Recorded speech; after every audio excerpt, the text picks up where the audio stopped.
Welcome to our channel. నేను మీ అవని. మనం కథలోకి వెళ్ళిపోయే ముందు మన ఛానల్ని తప్పకుండా సబ్స్క్రైబ్ చేసుకోండి, అలాగే లైక్ చేయండి, తప్పకుండా షేర్ చేయండి. కథ ఎలా ఉందో వినేసి వెళ్ళిపోకుండా ఖచ్చితంగా కామెంట్ చేయండి. ఇంకా కథలోకి వెళ్ళిపోదాం. I love you Baba part 79. Vikram ఒక గాడ్ లాగా సిద్ధుకి, అలాంటిది అతడి మాట దాటి సిద్ధు రాలేదు. అందుకోసమని నక్షత్ర కూడా మంచిదేలే అన్నయ్య, మేము పడిన బాధలు నువ్వు పడలేదు అంటూ సంతోషంగా, అన్నయ్య రియన్ చూడాలనిపిస్తుందిరా, వెళ్దామా అని అంది నక్షత్ర. అప్పుడే అక్కడే ఉన్న స్వేచ్ఛను చూపించి, అన్నయ్య తన స్వేచ్ఛ మా ఇద్దరికి అమ్మ నాన్న ఆయన ఈశ్వర్ గారి కూతురు అని చెప్పింది. సిద్ధు స్వేచ్ఛ వైపు చూసి, ఈ కోతి నాకు తెలియకపోవడం ఏంటే, తన గురించి నాకు అన్నీ తెలుసులే, కాకపోతే నీకు తెలియని విషయాలు చాలా ఉన్నాయి అన్నాడు. అవన్నీ బావ వచ్చాక మాట్లాడుకుందాం అని ఆ మ్యాటర్ అక్కడ ఎండ్ చేసేసి, ఆ తర్వాత పదండి ముందు ఇంటికి వెళ్దాం అన్నాడు సిద్ధు. సత్య, స్వేచ్ఛ, నక్షత్రం ముగ్గురు అన్నయ్యకు ఏం తెలుసు, ఇప్పుడు ఏ విషయాన్ని దాస్తున్నారు అని అనుకుంటూ అయోమయంగానే సిద్ధు వెనక నడిచారు ముగ్గురు. వాళ్లకు భలే ముచ్చటగా అనిపిస్తుంది. సిద్ధు అలాగే యూనిఫామ్లో వాళ్ళ ముందు నడుస్తూ ఉంటే బయట బయట ఆఫీస్లో ఉన్న వాళ్ళు, ఉన్న స్టాఫ్ అంతా భయపడి వెనక్కి అడుగు వేయడం వీళ్లకు భలే మజాగా అనిపించింది ఆ సీన్. ఇక ఇక్కడ మన విక్రమ్ బాబు ఆ రోజు ఆ గది దగ్గర ఆగాడు కదా, అక్కడ ఆ రూమ్ విండో దగ్గర నిలబడి లోపల తన అమ్మ నేలపై పడుకొని, కటిక నేలపై కనీసం చాప కూడా వేసుకోలేదు. నేలంతా చల్లగా ఉంది. పడుకొని ఎటో శూన్యంలోకి చూస్తూ ఉంది ఆవిడను అలా చూసిన విక్రమ్కి గుండె భారమైంది. విజయ్ గారి వైపు చూశాడు. విజయ్ గారు తల కిందికి దించేశాడు. విక్రమ్ కంట్లో కన్నీటి తడి. విశ్వ కూడా అన్నయ్య అమ్మ అంటూ పిలవబోయాడు. కానీ విక్రమ్ చెయ్యి పట్టి ఆపేస్తూ, కళ్ళతోనే వద్దు అన్నట్టు ఆపేసి అక్కడి నుంచి విశ్వ చెయ్యి పట్టుకొని ముందుకు అడుగులు వేశాడు. అప్పటిదాకా ఎటో శూన్యంలోకి చూస్తున్న ఆమెకు ఉన్నట్టుండి ఏదో వింత ఫీలింగ్ కలగడంతో టక్కున నేలపై నుంచి లేచి గుమ్మం వైపు చూసింది. అక్కడ ఎవరూ లేరు. కానీ చిన్నప్పుడు విశ్వ, విక్రమ్, అమ్మ అని పిలిచినప్పుడు కలిగిన ఫీలింగ్, అదే ఫీలింగ్ మళ్ళీ ఇప్పుడు ఆమెకు కలగడంతో అయోమయంగా చూస్తూ ఉండిపోయింది శాంతిగారు ముందులా లేరు. ఆమె చూడటానికి సరిగ్గా నిద్రపోక చాలా రోజులైపోయింది. కళ్ళ కింద డార్క్ సర్కిల్స్. అప్పుడు చాలా అందంగా, ముద్దుగా, బొద్దుగా ఉండేవారు. కానీ ఇప్పుడు చాలా సన్నగా అయిపోయి, సరిగ్గా తిండి కూడా తినకుండా పిచ్చిదానిలా దేవుడికి పూజ చేసుకుంటూ, అలాగే తన కొడుకుల్ని, తన జీవితాలను ఇలా అయిపోవటానికి తను ఒక కారణమే. ఆ రోజు మహేంద్ర గారిని పెళ్లి చేసుకోకపోతే ఈరోజు నా బిడ్డలకు ఇలాంటి పరిస్థితి వచ్చేది కాదు కదా అని ఒక గిల్టీతో ఆమె చస్తూ బ్రతుకుతూ నరకం అనుభవిస్తూ ఉంది. ఆ రోజు విక్రమ్ మహేంద్ర గారితో తన అమ్మను పంపించిన తర్వాత ఒక్కరోజు కూడా ఇన్ని రోజుల్లో మహేంద్ర గారితో శాంతి గారు మాట్లాడింది లేదు. కనీసం ఆవిడ ఆయన వైపు ఒక్కసారి కూడా చూడలేదు. ఏదో మౌనం ఇద్దరి మధ్య. మహేంద్ర గారు శాంతి గారి దగ్గర చాలా వరకు తగ్గి తనని నార్మల్ చెయ్యాలి అని చాలా ట్రై చేశారు. కానీ ఆవిడ ఒకే ఒక్క మాట అంది, నువ్వు ఎన్ని చేసినా నేను ఏం అనేదాన్ని కాదేమో మహేంద్ర, కానీ నా బిడ్డలు ఎంత కష్టంలో ఉన్నా వాళ్ళ చెయ్యిని నేను వదలలేదు. కానీ ఈరోజు నా కళ్ళ ముందే వాళ్ళ ప్రాణం పోయే పరిస్థితి వచ్చింది. దానికి కారణం అని ఆవిడ మౌనంలోకి వెళ్ళిపోయింది. ఆయన మీద కోపంతో విక్రమ్ సైలెంట్గా ముందుకు అడుగు వేస్తూ ఉన్నవాడు కాస్త ఆగిపోయి, అమ్మ నాన్న మాట్లాడుకోవడం లేదా అని అడిగాడు విజయ్ గారిని. విక్రమ్ అడిగిన దానికి సమాధానం చెప్పకుండా ఆయన తల కిందికి దించేశారు. విశ్వ అయోమయంగా, అంకుల్, అమ్మ ఇక్కడికి వచ్చి చాలా రోజులవుతుంది కదా, అయినా కూడా మాట్లాడలేదా అని అడిగాడు. విజయ్ గారు, ఆవిడ మీ నాన్నని ఒకప్పుడు ప్రేమించి ఉండొచ్చు, కానీ మిమ్మల్ని ఆ రోజు వదిలేసి వచ్చేసిన తర్వాత మీ నాన్నపై మీ అమ్మ అసలు కనీసం మొహం కూడా చూడకూడదని ఆ రోజు డిసైడ్ అయిపోయింది. అలాంటిది ఎంత ఇంట్లో ఉంటే మాత్రం మీ నాన్నతో మాట్లాడుతుందని ఎలా అనుకున్నావు విశ్వ? అయినా అక్కడుంది ది గ్రేట్ విక్రమ్ కృష్ణ కన్న తల్లి, ఎవరి దగ్గర తగ్గే ప్రసక్తే లేదు అని చెప్పాడు. విక్రమ్ ఏం మాట్లాడలేదు. అతడు ఊహించాడు తన తల్లి జీవితంలో తన తండ్రిని క్షమించదు అని. నిజం చెప్పాలి అంటే విక్రమ్కి తన నాన్న మీద కోపం లేదు. ఎందుకంటే ఆ రోజు తన నాన్న తన అమ్మను ప్రేమించి పెళ్లి చేసుకున్నాడు. తన ప్రేమను వదులుకోలేక పెళ్లి చేసుకున్నాడు. ఆ రోజు శాంతి గారికి కొద్ది వరకు నిజాన్ని చెప్పాడు. అలాంటిది వాళ్ళ ప్రేమ పెళ్ళి ఒక మోసం అయితే ఈరోజు తన ప్రేమకు కూడా వాల్యూ లేనట్టే. విక్రమ్ ఏమైనా తక్కువ తిన్నాడా? నక్షత్రను తన నాన్న తన అమ్మను పెట్టిన వాటికన్నా చాలానే కష్టాలు పెట్టేశాడు. చిన్నప్పటి నుంచి గారాబంగా అపురూపంగా చూసుకున్న బంగారు గాజు బొమ్మను ప్రతి క్షణం ఏడ్చేలా చేశాడు. తన అమ్మతనాన్ని తను కోల్పోయి నడి రోడ్డు మీద నిలువ నీడ లేకుండా కట్టుబట్టలతో ఆడపిల్లలు ఎవరో ఆదరణ కోసం అల్లాడిపోయేలా చేశాడు. ఎవరో విక్రమ్ చంపపై చాచ్ కొట్టిన ఫీలింగ్ కలిగింది ఆ క్షణం. కానీ విక్రమ్ ఏం మాట్లాడకుండా సైలెంట్గా ఉంటే అతడి మౌనం అర్థమైన అభి, డాడ్, అంకుల్ ఎక్కడున్నారు? అసలు విక్రమ్ కలవడానికి వచ్చింది ముఖ్యంగా అంకుల్ని కదా అనేసరికి, పదండి, ఆయన పైన ఉన్నాడు అని తీసుకెళ్ళాడు.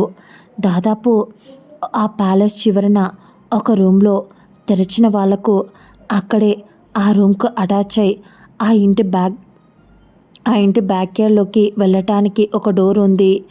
ఆ రూమ్ డోర్ని ఓపెన్ చేసిన తర్వాత విజయ్ గారు ఒకసారి రూమ్ని పరికించి చూసి, మీ నాన్న ఇక్కడ లేడు అని అంటూ మళ్ళీ బ్యాక్ సైడ్ తలుపు తీసి ఉండడంతో ఇక్కడే ఉన్నాడు అంటూ ముందుకు అడుగులు వేశాడు విజయ్ గారు. ముఖ్యంగా విక్రమ్ తన తండ్రిని చూడాలి అని మనసు చెప్తున్నా బుద్ధి మాత్రం ఆయన వదిలేసి వెళ్ళిపోవడం మీదే ఆగిపోయింది. అదే కోపం ఇప్పుడు కూడా అతడి కళ్ళల్లో ఒక నిమిషం వచ్చి అలా ఒక మెరుపు మాయమయ్యింది.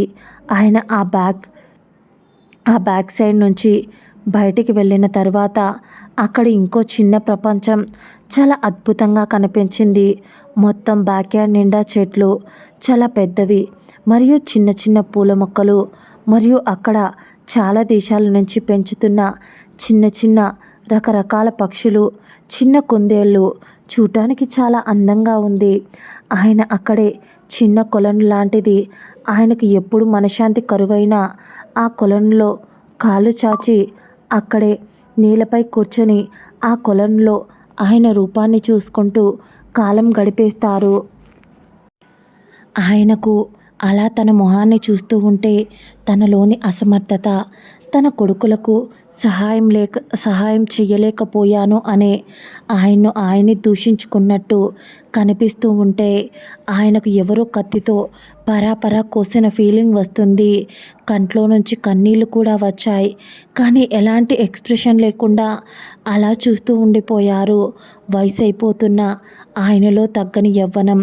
విక్రమ్తో పాటు హ్యాండ్సమ్గా ఉన్నారు ఆయన కూడా వెనక నుంచి విజయ్ గారు మరియు విశ్వ, అభి మరియు విక్రమ్ వీళ్ళంతా ఆయన్ను అలా చూస్తూ ఉన్నారు. విశ్వలో ఒక రకమైన ఎక్సైట్మెంట్, తన తండ్రిని మొదటిసారి చూస్తున్నందుకు. ఇంతసేపు ఆయన మీద ఉన్న కోపం ఇప్పుడు విశ్వకి పోయింది. ఆయన చేసింది ఆ సిచ్యువేషన్లో కరెక్టే అని అనిపించింది విశ్వకి. కానీ విక్రమ్ ఎందుకో ముందడుగు వెయ్యలేకపోతున్నాడు.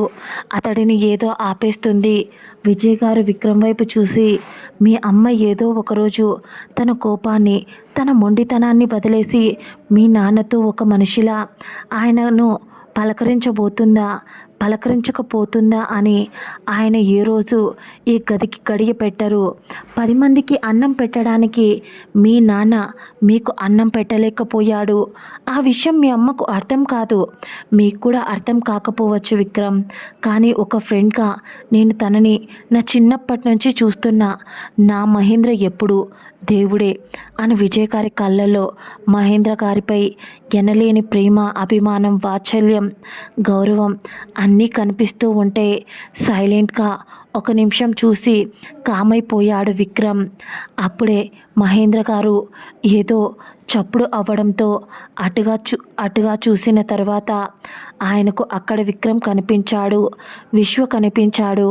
ఆయన మెల్లగా లేచి ఒక నిమిషం వాళ్ళ వైపు చూసి నీళ్లు నిండిన కళ్ళతో కొడుకుల దగ్గరకు ముందుకి అడుగు వేశారు. కానీ కన్నీటి పొర వల్ల అడుగు తడబడింది. ఆయన ముందుకు తూలి పడబోయాడు. కానీ విక్రమ్ పడిపోతున్న ఆయనని విశ్వ ఒకవైపు, విక్రమ్ ఒకవైపు నాన్న జాగ్రత్త అంటూ పట్టుకున్నారు. వాళ్ళ కంగారు, వాళ్ళ మనసులో భావాలను, వాళ్ళ మధ్య ఉన్న బంధాన్ని బయటకు తెలిసేలా చేసేశాయి. నాన్న అనే పిలుపు ఎంత గొప్ప వరమో కదా. అలాంటిది దూరమైన బంధం మళ్ళీ ఇంత దగ్గరగా, గుండెకు దగ్గరగా కనిపించేసరికి, వినిపించేసరికి ఆయనకు ఉక్కిరి బిక్కిరి అయిపోయిన కన్నీళ్లతో ఇద్దరు కొడుకుల చెంపలను పట్టుకొని మొదట విక్రమ్తో నుదుటిపై, బుగ్గలపై, కళ్ళపై, అతడి చేతులపై ముద్దాడి మళ్ళీ విశ్వ తల నిమిరి విశ్వను కూడా హత్తుకొని విశ్వని కూడా ముద్దాడి, ఆయన కొడుకులు ఎంత పెద్దవాళ్ళైనా నా ముందు చిన్నపిల్లల్లా కనిపిస్తున్నారా మీరు? చిన్నప్పుడు చూసా మిమ్మల్ని తనివి తీరా ఇలా మీరు స్పృహలో ఉండగా దగ్గరికి తీసుకోవడం అని విశ్వని చూసి విక్రమ్ చెయ్యి పట్టుకొని సారీ నాన్న, ఈ ఒక్క మాట మాత్రం చెప్పగలడు ఈ తండ్రి.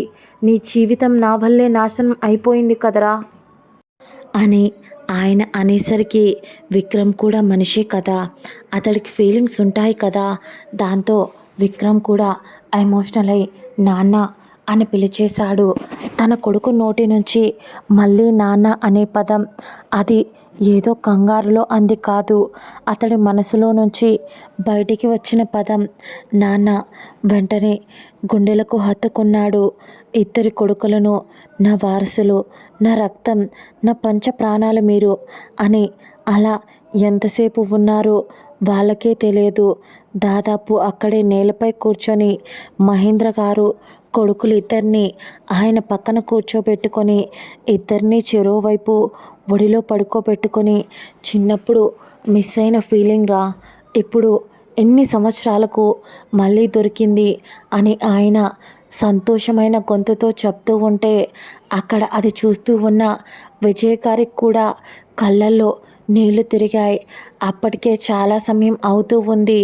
వాళ్ళు రావడమే నైట్ వచ్చారు. దాంతో విజయ్ గారు వాళ్ళను అలాగే ఉండనివ్వాలి అని, వాళ్ళకంటూ కొంచెం సమయం కావాలి అని అభి పదనాన్న అంటూ అభిని తీసుకొని అక్కడి నుంచి బయటకు వెళ్ళిపోయారు. ఆయన విక్రమ్కి తను పడిన బాధలకు, కష్టాలకు ఇప్పుడు ధైర్యంగా నాన్నబడిలో పడుకొని ఉంటే నిజంగానే అతడు చిన్న పిల్లాడిలా ఉన్నప్పుడు అతడు ఏదైతే ఫీలింగ్ పొందాడో ఇప్పుడు అదే ఫీలింగ్తో ప్రశాంతంగా నిద్ర పట్టింది అతడికి. విశ్వకి చిన్నప్పటి నుంచి నేను నాన్నబడిలో ఇలా పడుకోవాలి, నేను పుట్టకముందే దూరమైన ఈ ప్రేమ ఈరోజు మళ్ళీ నా దగ్గరికి వచ్చింది అని సంతోషంగా నిద్రపోయాడు. ఇన్ని రోజులు దూరమైన కొడుకులు ఈరోజు దగ్గరగా ఉండేసరికి మహేంద్ర గారికి కూడా అసలు నిద్ర పట్టలేదు. వాళ్ళని అలా చూస్తూ, వాళ్ళ తలని నిమురుతూ, అలాగే ఇద్దరిని చూసి నా కొడుకులు ఎంతో అందంగా ఉన్నారు అని మురిసిపోయారు మహేంద్ర గారు.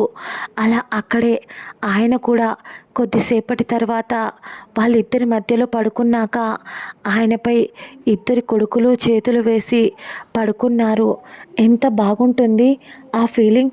ఎన్నో రోజుల తర్వాత దొరికిన సంతోషంతో ప్రశాంతంగా నిద్రపోయారు. ఇక ఇక్కడ మన అభిబాబు చిన్నప్పటి నుంచి ఒంటరిగా తన తండ్రితో పెరిగాడు. విజయ్ గారిని చాలాసార్లు తన తల్లి గురించి అడిగినా ఎలాంటి సమాధానం ఆయన చెప్పలేదు. రాను రాను కొడుకు అడగడం మానేశాడు కాబట్టి ఆయన కూడా కొంచెం ప్రశాంతపడ్డాడు. అభికి తన తల్లి ఎవరు అనేది తెలుసు, కానీ అతడు ఒక్కరోజు కూడా తన తండ్రిని అడగకూడదు. తన తల్లి పసిబిడ్డ అని కూడా చూడకుండా తన అవసరం ఉన్నప్పుడు తన తండ్రి దగ్గర వదిలేసి వెళ్ళిపోయింది అభిని. ఆ విషయం గుర్తు వచ్చిన ప్రతిసారి అతడికి కోపం మరింత పెరిగిపోతుంది. కానీ అభికి తన తండ్రి అంటే చాలా ఇష్టం. అదే ఇష్టంతోనే తన నాన్న విజయ్ గారు ఏం చెప్పినా వింటాడు.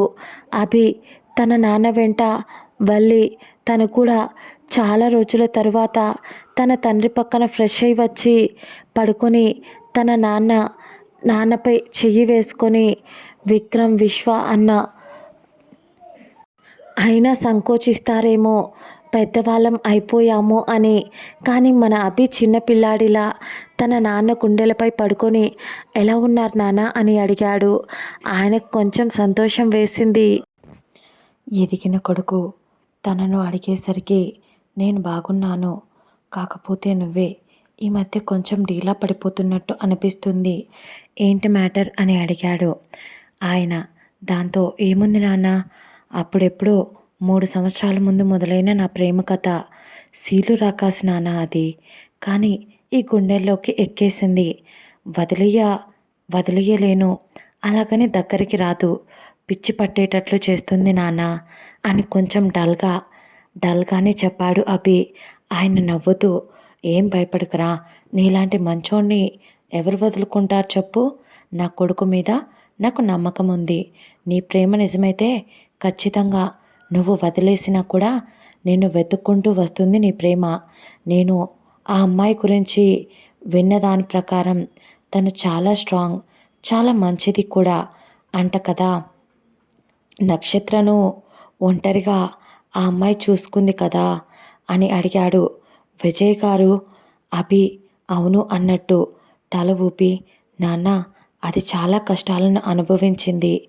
నేనంటే విక్రమ్ని వదలలేను, కానీ దానికి ఆప్షన్ ఉంది నాన్న, నక్షత్రాన్ని వదిలేయడానికి. కానీ నాన్న అది నక్షత్రను వదిలేయచ్చు కదా, కానీ కష్టంలో నష్టంలో సుఖంలో తనతోనే ఉంది నాన్న, స్వార్థం లేదు, కానీ మొండిది అంటారు కదా, తను పట్టుకున్న కుందేలకు 3 కాళ్ళు అని అంటారు, అలాంటిది తను. కానీ బంగారం నాన్న సత్య అని అభి నోటి నుంచి వచ్చిన మాటలు విని, అభి ఏదైనా తెగేదాకా లాగకురా, ఎందుకంటే నువ్వు చెప్పిన ప్రకారం, నేను తన గురించి విన్న ప్రకారం తనకి తొందరపాటు చాలా ఎక్కువ, అది అర్థమవుతుంది. కొంచెం కేర్ఫుల్గా అడుగు వేయి. నువ్వు ఒక్కసారి తనలాంటి అమ్మాయి చెయ్యి పట్టుకుంటే లైఫ్లో తను వదిలేది కాదు అని అర్థమవుతుంది. అలాంటి అమ్మాయిని మిస్ చేసుకోకు అభి అని ఆయన మాట్లాడుతూ, ఇద్దరు ఎప్పుడు నిద్రలోకి జారుకున్నారో వాళ్ళకే తెలియదు.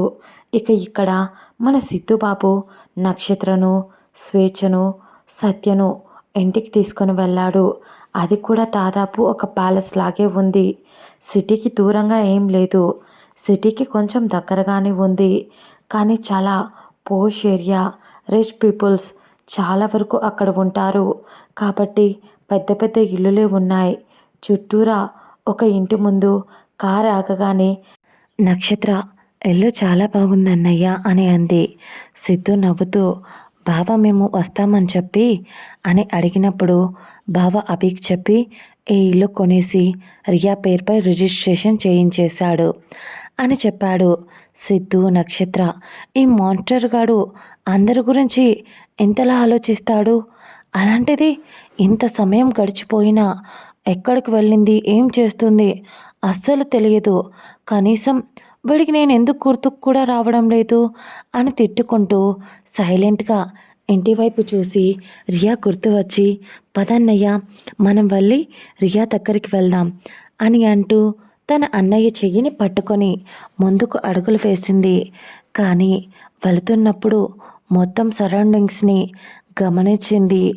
ఫుల్ సెక్యూరిటీ, అక్కడ అంతా పోలీస్ సెక్యూరిటీ ఉండడంతో నువ్వు ఇంత పెద్ద ఆఫీసర్ కాబట్టి ఇంత సెక్యూరిటీ మెయింటైన్ చేస్తున్నావురా, పర్లేదు, బాగానే డెవలప్ అయ్యావు సిద్ధుగా అని ఒక డ్రామాటిక్ వేలో కామెడీగా సిద్ధుతో చెప్తూ నడుస్తూ ఉంది. సిద్ధు ఆమె తలపై మొటిక్కాయ వేసి కోతి అంటూ ఇద్దరు అల్లరి చేస్తూ మాట్లాడుకుంటూ ఇంటి ముందుకు వెళ్ళారు. సత్య, స్వేచ్ఛ కూడా వీళ్ళ వెనక్కి వచ్చారు. ఆ తర్వాత సిద్ధు వెళ్ళి డోర్ క్లోజ్లో ఉండడంతో కాలింగ్ బెల్ కొట్టాడు.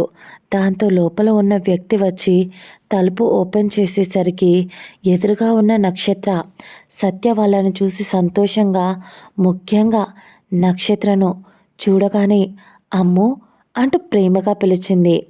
అదే పిలుపు, అదే అభిమానం ఆమె గొంతులో వస్తూ ఉంటే కన్నీళ్లతో ఎలా ఉన్నావురా అని కన్నీళ్లను దాచుకుంటూ నక్షత్ర అడిగింది.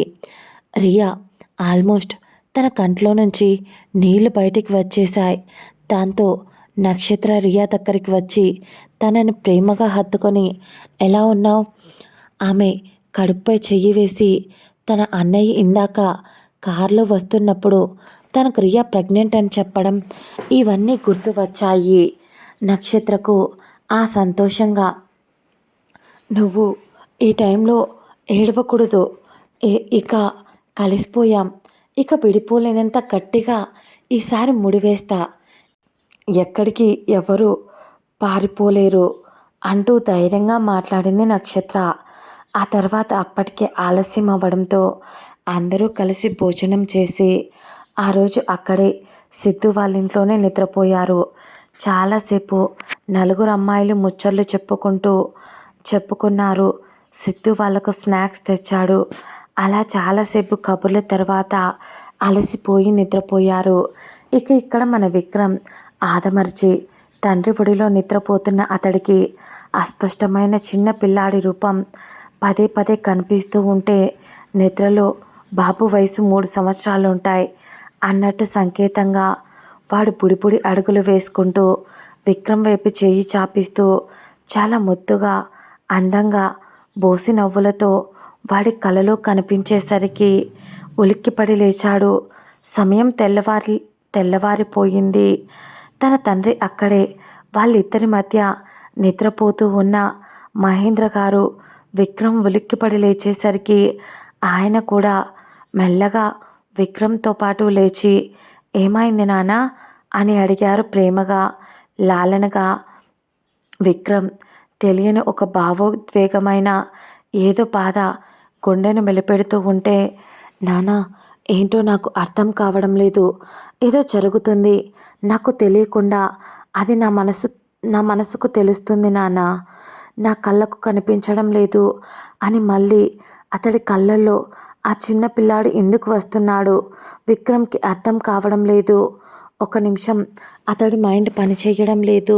వదిలే విక్రమ్, ఇప్పటికి చాలా కష్టాలను అనుభవించేశావురా, చిన్నప్పటి నుంచి ఇప్పటికైనా హ్యాపీగా ఉండండి, నేను ఇక్కడి నుంచి అన్నీ మేనేజ్ చేస్తాను, ఇక్కడ ఉండి మీ దాకా కష్టాన్ని రానివ్వకుండా కాపాడతాను, ఇంట్లో వాళ్ళని కాపాడలేకపోయాను కానీ నీ తండ్రి అంత అసమర్థుడు కాదు, బయట వాళ్ళని ఆపగలను, ఇంట్లో ఉన్నది నా అనుకున్న రక్త సంబంధాలే, నా బిడ్డల్ని చంపాలి అనుకున్న ఆఖరికి వాళ్ళ అత్యాశతో వాళ్ళే చచ్చిపోయేలా చేశాయి, ఇందులో నీ తప్పు లేదు, నా తప్పు లేదు, మన కష్టాలకైతే ఇప్పుడైనా ఒక విముక్తి ఇచ్చాడు అని మహేంద్ర గారు చెప్పేసరికి విక్రమ్ సరే అన్నట్టు తల ఊపి నిద్రపోతున్న తన తమ్ముడి వైపు చూసి అక్కడి నుంచి లేచి నానా ఫ్రెష్ అవ్వాలి అని అడిగాడు.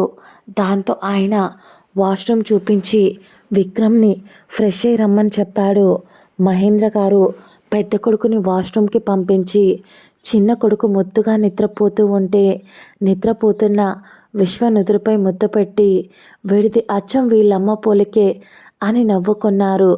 అప్పుడే కళ్ళు తెరిచి విశ్వ, నాన్న అమ్మ మీతో మాట్లాడడం లేదని, అమ్మ మీద ప్రేమ ఎక్కువై నేను అమ్మలా ఉంటానని నన్ను కిస్ చేశారా అని ఆట పట్టించాడు. మహేంద్ర గారు నవ్వుకుంటూ ఈడియట్ అని తిట్టి, లే ఫ్రెష్ అవుదువు, మీ అమ్మకి ఈరోజు మిమ్మల్ని ఇద్దరినీ చూపిస్తాను అని వాళ్ళిద్దరినీ ఫ్రెష్ అవ్వమని చెప్పాడు. కొడుకుల కోసం అప్పటికప్పుడు బట్టలు కూడా చాలా costly suits black and black తప్పించి రెడీగా పట్టించారు మహేంద్ర గారు. ఫ్రెష్ అయి వచ్చిన ఇద్దరు బెడ్స్ పైన సూట్స్ను చూసి నవ్వుకుంటూ అన్నదమ్ములిద్దరూ రెడీ అయిపోయారు. మహేంద్ర గారు కూడా ఇంకో రూమ్లో రెడీ అయ్యి వచ్చి నలుగురు చూడటానికి విక్రమ్, విశ్వ వాళ్ళ ఇద్దరికన్నా వాళ్ళ తండ్రి అంటే అస్సలు నమ్మరు. మహేంద్ర గారిని చూడటానికి అంత యంగా కనిపిస్తారు. మహేంద్ర గారు రెడీ అయిన తర్వాత ఇద్దరు కొడుకుల్ని మురిపంగా చూసుకొని శాంతి గారు అప్పటికే లేచి చన్నీటితో ఆవిడ రోజు స్నానం చేయడం ఆవిడ దినచర్య అయిపోయింది. మామూలుగానే పూజలు చేసే ఆవిడ ఇప్పుడు పూజకి అంకితం అయిపోయింది. ఏదో ఒకరోజు దేవుడు కనికరించకపోతాడా అని అలా పూజ చేస్తున్న ఆవిడ హారతి పళ్ళెంతో పనివాళ్లకు హారతి ఇద్దామని లేచి దేవుడి గది నుంచి బయటికి వచ్చిన ఆవిడకి ఎదురుగా విశ్వ మొదట వచ్చాడు అమ్మ అంటూ. ఆవిడ దీపపు వెలుగులో ఎదురుగా నిలువెత్తు రూపం. తన కొడుకు ఎలా మర్చిపోగలదు? తన కొడుకు రూపాన్ని ఒక తల్లి తన కన్న పేగును మర్చిపోలేదు కదా. వెంటనే హారతి పళ్ళెం ఎక్కడ పడిపోతుందో అని అనుకున్న సమయంలో పక్కనే ఉన్న పనివాళ్ళు ఆ పళ్ళాన్ని పట్టుకున్నారు. శాంతిగారు సంతోషంగా కొడుకుని దగ్గరికి తీసుకొని తన మొహమంతా ముద్దులు పెట్టి తన చేతిపై ముద్దు పెట్టి చిన్నోడా అంటూ ప్రేమగా పిలిచి కొడుకును అక్కును చేర్చుకుంది. ఎలా ఉన్నావురా అంటూ ఏడుపు గొంతుతో అడిగింది.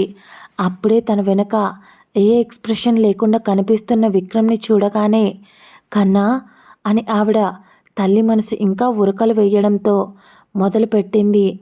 ఆవిడ కష్టంలో తన కొడుకు తనతో ఉన్నాడు, కానీ ఇప్పుడు అదే కొడుకు కష్టంలో ఉంటే అతడితో ఆమె ఉండలేకపోయింది.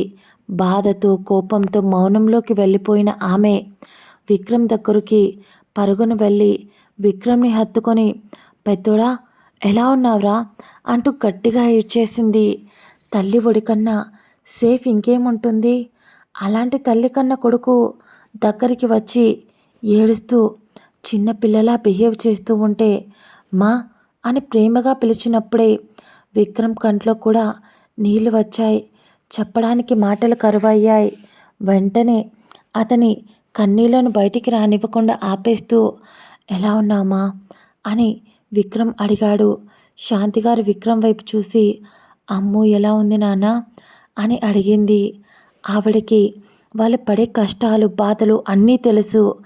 ఒక్కగానొక్క టైంలో ఆవిడ విక్రమ్ దగ్గరికి వెళ్ళాలి అని గొడవ చేసింది, కానీ మహేంద్ర గారు దానికి ఒప్పుకోలేదు. అది కూడా ఒక అందుకు కోపమే. రియా సిద్ధు క్షేమంగానే ఉన్నారు. ఆ విషయం ఆవిడకు తెలుసు. కానీ అమ్ము చాలా కష్టాలు అనుభవించింది. తన బిడ్డను పోగొట్టుకుంది. ఆ విషయం కూడా ఆవిడకి ఈ మధ్య కాలంలో తెలిసేసరికి అసలు తట్టుకోలేకపోతుంది. ఇంకా ఇంకా మహేంద్ర గారి మీద కోపం ఎక్కువైపోయింది. మహేంద్ర గారి మంచితనం ఆయన ఎవరిని ఏం చెయ్యనివ్వకుండా ఆపుతుంది. అది శాంతి గారికి నచ్చడం లేదు. దాంతోనే ఆయనతో మాట్లాడడం మానేశారు. ఇద్దరి కొడుకులతో మాట్లాడి తనివి తీరా వాళ్ళను చూసుకుంటూ అప్పటికే ఆలస్యం అవ్వడంతో రండి నాన్న మీకు టిఫిన్ పెడతాను అని అంటూ వాళ్ళని డైనింగ్ టేబుల్ దగ్గరికి తీసుకెళ్ళి ఇద్దరికి కొసరి కొసరి టిఫిన్ తినిపించింది. అప్పుడే అభి కూడా రావడంతో అభిని కూడా చూసి చిన్నప్పటి నుంచి అభి కూడా శాంతి గారిని అమ్మ అని పిలుస్తాడు కాబట్టి దాంతో ఎలా ఉన్నారమ్మా అని పిలిచేసరికి ఆవిడ ప్రేమగా అతడు చెంపపై తట్టి నేను కన్న తల్లినిరా, వాడు వాడి చెయ్యిని కన్న తల్లినైన నేను వదిలేసిన నువ్వు వాడి చెయ్యిని ఫ్రెండ్వి అయినా నువ్వు వదలలేదు అని అంటూ కన్నీళ్లతో చెప్పి అభికి కూడా ఆవిడ టిఫిన్ తినిపించింది. ఆవిడ ప్రేమకి అభి కూడా ద కంట్లో నీళ్ళు వచ్చాయి. తనకు అమ్మ ఉన్నా కూడా లేనట్టే. అలాంటిది శాంతి గారితో తనకు రక్త సంబంధం లేదు. కేవలం తన తండ్రి, అంకుల్ ఫ్రెండ్ మరియు అంకుల్ తన దగ్గర పనిచేస్తారు. నాలాంటి పనివాడి కొడుకును కూడా పక్కన కూర్చోబెట్టుకొని తన కొడుకులతో సమానంగా అన్నం పెట్టే దేవత అని అతడికి కన్నీళ్లు వచ్చాయి. విక్రమ్ అతడి మనసులో మాట అర్థమైనట్టు అతని తలపై కావాల్సిందే చేత్తో కొట్టాడు. అభి సారీ అన్నట్టు ఫేస్ పెట్టి అలా నవ్వుతూ వాళ్ళ కబుర్లతో చాలాసేపు సమయం గడిచిపోయింది. అప్పుడే విశ్వ తన అమ్మ దగ్గర కూర్చొని కబుర్లలో మునిగిపోతే విక్రమ్ మహేంద్ర గారు ఎక్కడున్నారా అని అడిగాడు. అడిగేసరికి ఎక్కడికో వెళ్తూ అప్పుడే కార్ దగ్గరికి నడుస్తూ మహేంద్ర గారి దగ్గరికి వచ్చిన విక్రమ్, నాన్న నేను మీతో రావచ్చా అని అడిగాడు. కొడుకు చిన్నప్పుడు నేను మీతో వస్తాను అని అతడు చిన్న వయసులో మొండి పట్టు పట్టడం గుర్తువచ్చి చేత్తో రమ్మన్నట్టు సైగ చేశారు. సంతోషంగా అప్పుడే డ్రైవర్ని వద్దు అని చెప్పి విక్రమ్ కార్ డ్రైవ్ చేస్తూ తన తండ్రిని పక్కన కూర్చోబెట్టుకున్నాడు. ఆ తర్వాత కొద్దిసేపటి వాళ్ళ ప్రయాణంలో విక్రమ్ మాట్లాడుతూ ఎక్కడికి నాన్న అని అడిగాడు. ముందు వెళ్తుంది కదా, ఆ కార్ని ఫాలో అవ్వు, అది మనదే అనేసరికి సెక్యూరిటీనా అని అడిగాడు విక్రమ్. దాంతో మహేంద్ర గారు అవును అన్నట్టు తల ఊపారు. విక్రమ్ ఆశ్చర్యంగా ఆయన వైపు చూస్తూ ఉంటే, నాన్న నాకు ఈ మధ్య చాముండిని అని ఏదో చెప్పబోతూ ఉంటే మహేంద్ర గారు తనంతకు తానే చనిపోయింది కదా, ఇందులో నీ తప్పు ఏం లేదు విక్రమ్ అని అన్న ఆయన మాటలు విక్రమ్ ఆశ్చర్యంగా చూశాడు. నేను మీ గురించి పట్టించుకోలేదు అని ఎవరు ఏమనుకున్నా మీ నీడలా నేనున్నాను. కాకపోతే కొన్ని సందర్భాల్లో నేను కూడా హెల్ప్ చేయలేని పరిస్థితులకు నన్ను తీసుకెళ్ళిపోయారు. నా చేతులతో నాకే సంకెళ్ళు వేసుకునేలా చేశారు అని ఆయన అంటూ ఉంటే, నాన్న మీ నాతో ఒక విషయం తను నాతో ఒక విషయం చెప్పింది అని అన్నాడు. విక్రమ్ అప్పటిదాకా మాట్లాడుతున్న మహేంద్ర గారు అయోమయంగా మరియు ఒకంత భయంగా విక్రమ్ వైపు చూశాడు. విక్రమ్ ఆయన వైపు చూసి, మీరు ఎందుకు భయపడుతున్నారు నాన్న అని అనేసరికి, ఏం చెప్పింది తను అన్నాడు ఆయన. విక్రమ్, నాన్న మీ భయం చూస్తుంటే ఆవిడ చెప్పింది నిజం అనిపిస్తుంది అనేసరికి ఆయన ఇక విక్రమ్ దగ్గర దాచకూడదు విషయం అని అసలు ఏం జరిగిందో చెప్పడం మొదలుపెట్టారు. మన వంశంలో పుట్టే ప్రతి ఒక్క వ్యక్తి చాలా గొప్పవాళ్ళు అవుతారని చెప్పి 10 మందికి సాయం చేసే గుణంతో ఉండాలి అని ఇచ్చిన వరం అది విక్రమ్. కానీ అంతా బాగానే ఉంది. నా తండ్రి, మీ తాతగారు, నా తండ్రి చెప్పుకోకపోవడానికి కూడా నాకే అసహ్యం వేస్తుంది అసలు అని ఆయన చెప్పడానికి ఒక నిమిషం అలాగే ఆలోచిస్తున్నాడు. విక్రమ్ డ్రైవ్ చేస్తూనే ఏమైంది అని అడిగాడు. మహేంద్ర గారు విక్రమ్ కళ్ళల్లోకి చూస్తూ, మీ తాతయ్య మంచివాడు కాదురా, మన కింద చాలామంది మన అండ చూసుకొని బ్రతికే వాళ్ళు ఉన్నారు. మన సాయం కోరుతూ మనం పెట్టే ఇంత ముద్ద కోసం మనం వెన్నంటే ఉండి మనల్ని రక్షించే వాళ్ళను మీ తాతయ్య నమ్మించి గొంతు కోసాడు విక్రమ్. అసలు నిజం చెప్పాలంటే ఎంతో సంతోషకరంగా ఉన్న కుటుంబం మనది. మన ప్రతి వంశంలో అందరూ మంచివాళ్ళే, 10 మందికి దానం చేసిన వాళ్ళే. కానీ మీ తాతయ్య డబ్బు డబ్బు అంటూ డబ్బు వెంట పరిగెడుతూ సాయమని కోరిన వ్యక్తికి ఇంటికి వచ్చిన వాళ్లకు కాలితో తన్ని బయటికి గెంటేసేవాడు. అప్పుడు మీ తాతయ్య వయసు 25 సంవత్సరాలు ఉన్నప్పుడు తన తండ్రి అంటే మీ ముత్తాత గారు ఆయనను మందలించారు. చెడ్డ పనులు చేసి మన వంశానికి మచ్చ తేకురా అని 10 మందికి దానం చేస్తేనే కదా ఇంత సంపాదించింది, ఏం చేసుకుంటావు అని ఆయన అనేసరికి మీ తాత గిరిధర్ రాజా, గిరిధర్ వర్మ మీ తాత పేరు. ఆయన ఆ మరుసటి ఉదయం లేచి చూసేసరికి మీ తాత శవమై పడి ఉన్నాడు. అమ్మవారు వరంగా ఇచ్చిన వరమే శాపమయ్యింది. మీ తాత చేతిలో తన తండ్రి, మీ ముత్తాత అతి కిరాతకంగా మీ తాతయ్య చంపేశాడు. అప్పటిదాకా డబ్బు మాత్రమే చేతిలో ఉన్న మీ తాతకి ఆధిపత్యం కూడా చేతికి తీసుకున్నాడు. మీ తాత చెయ్యని అరాచకాలు లేవు అప్పట్లో. ఇంకా మూఢనమ్మకాలు ఎక్కువ కదా. ఇలా నచ్చిన ఆడదాన్ని తీసుకురావడం, వాళ్ళను నరకం చూపించడం, చంపేయడం, మెల్లమెల్లగా రాజకీయాల్లో కూడా ఎదగడం మొదలుపెట్టాడు. కానీ మీ తాతయ్యకు సంతోషంగా అనిపించలేదు. రాజకీయాల్లో ఉన్నప్పుడే ఆ నిమిషానికి రాజవుతాడు. ఆ తర్వాత ఒకవేళ పదవి లేకపోతే ప్రజలు రాజులా చూడరు. అతడికి అందరినీ బానిసలా చూడడమే అలవాటు. కాబట్టి ఇంకా డబ్బు సంపాదించాలి. కనిపించిన ప్రతి ఒక్క చీకటి సామ్రాజ్యంలో డబ్బుని ఇన్వెస్ట్ చేస్తూ అక్కడున్న అన్నింటినీ మీ తాత చేజిక్కించుకుంటూ ఆయుధాలు స్మగ్లింగ్ చేయడం, డ్రగ్స్, మెడిసిన్స్, అమ్మాయిలు, ఇలా ప్రతి ఒక్క దాంట్లో మీ తాత చెయ్యి ఉంది. కానీ అది బయటికి రాదు. మీ తాత అన్ని దేశాలను అతని కాళ్ళ కింద బానిసలను చేశాడు. అంతెందుకు, ప్రైమ్ మినిస్టర్, మినిస్టర్స్, చాలామంది రాజకీయ నాయకులు, సినిమా ఇండస్ట్రీలో పెద్ద పెద్ద సినీ ఆర్టిస్టులు, పెద్ద పెద్ద బిజినెస్ మ్యాన్లు అందరూ మీ తాతకు తొత్తులు తయారయ్యారు. మీ తాత ఎంత చెడ్డవాడు అంటే, ఏ దేశాలు రెండు కొట్టుకొని చచ్చిపోతూ ఉంటే సినిమా చూసినట్టు చూస్తూ ఎంజాయ్ చేస్తాడు. కావాల్సిందే దేశాల మధ్య చిచ్చు పెట్టి గొడవ పెట్టి చూస్తూ ఉంటాడు. ఆ స్థాయికి చేరుకున్నాడు మీ తాత అని మహేంద్ర గారు చెప్తూ ఉంటే విక్రమ్ ఆశ్చర్యంగా మరియు కోపంగా, మరి మీరెందుకు అలాంటి వాడిని వదిలేశారు? అతడు మీ తండ్రేనా అని అడిగేసరికి దానికి ఆయన ఏదో ఒక నిమిషం ఆలోచించి, అసలు నా తండ్రి అయితే కదా విక్రమ్, ప్రపంచానికి నీకు చెప్పడానికి మాత్రమే అతడు నా తండ్రి. నా చిన్నప్పుడే నా కళ్ళ ముందే మా అమ్మని చంపాడు. అలాంటి వాడిని నేను తండ్రి అని ఎలా అనుకోనురా? అసలు ఎప్పుడో నేనే చంపేసేవాడిని. కానీ ఏం చెయ్యలేకపోయాను. మీ తాతయ్య చేసే దుర్మార్గాలను చూడలేక ఆ ఇంట్లో నుంచి వచ్చేసా.